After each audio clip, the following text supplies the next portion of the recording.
Today I've got a great recipe for some mouth-watering coconut curry short ribs. Check the caption below for the detailed ingredients and recipe. The recipe calls for short ribs, however for this version I used baby back ribs since they were on sale. Here I have the ribs cut 2 bones per piece. I've set aside all the spices and additional ingredients.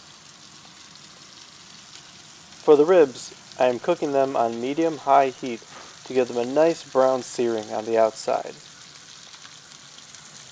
With the style of ribs I used, I had to make sure to sear them on all sides before I put them in the oven. As you can see here, they have a nice golden brown color to them. Next, I added the spices and additional ingredients to make the broth that the ribs would bake in. Bring this to a slight simmer, then add the ribs back, cover, and bake at 325 degrees for 2 to 2.5 hours. Ideally, you want to make this with a Dutch oven.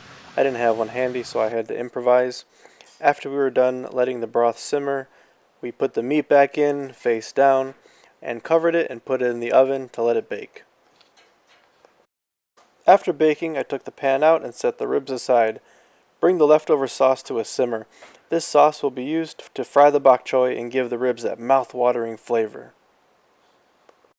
Fry the bok choy for only 2 to 3 minutes on each side so you don't overcook it. You want it to still have that juicy, crunchy flavor.